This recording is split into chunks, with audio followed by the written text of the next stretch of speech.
আশুলিয়া থানা প্রেসক্লাবে ঈদ পুনর্মিলনী ও আলোচনা সভা 2026 অনুষ্ঠিত হয়েছে। মেহেদী হাসান, নিজস্ব প্রতিবেদক। সায়েম সরকারকে আমাদের এখানে আসন গ্রহণ করার জন্য অনুরোধ করা হচ্ছে। আশুলিয়ায় গণমাধ্যম কর্মীদের সংগঠন আশুলিয়া থানা প্রেসক্লাবের ঈদ পুনর্মিলনী ও সাধারণ সভা অনুষ্ঠিত হয়েছে।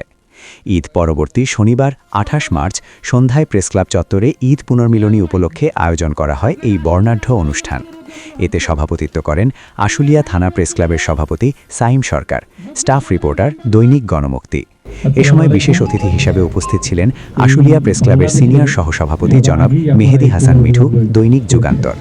প্রেস ক্লাবের সাধারণ সম্পাদক রিয়াজুল হক ফিরোজ ও যুগ্ম সাধারণ সম্পাদক সোহেল মিয়ায়ের সঞ্চালনায় আলোচনা সভায় বক্তব্য রাখেন বিশেষ অতিথি জনাব মেহেদী হাসান মিঠু যুগান্তর সহ আশুলিয়া থানা প্রেস ক্লাবের সাংগঠনিক সম্পাদক ও বাংলা 52 টিভির প্রতিনিধি মোহাম্মদ জুয়েল ইসলাম, অর্থ সম্পাদক আশিকুর রহমান, যুগ্ম সাধারণ সম্পাদক আবুল কাশেম মিয়া, প্রচার ও প্রকাশনা সম্পাদক মেহেদী হাসান এটিভি, দৈনিক বাংলাদেশ সমাচার, দপ্তর সম্পাদক ইউনুস দেওয়ান প্রমুখ।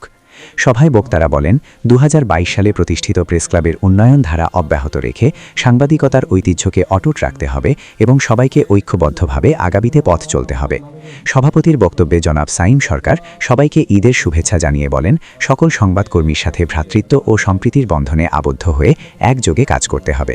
তিনি আরও বলেন, এই ক্লাবটি স্থানীয় সংবাদকর্মীদের প্রিয় এবং প্রাণের সংগঠন। আশুলিয়া থানা প্রেসক্লাবের এই অব্যাহত যাত্রাকেও ইচ্ছে করলেও বাধাগ্রস্ত করতে পারবে না।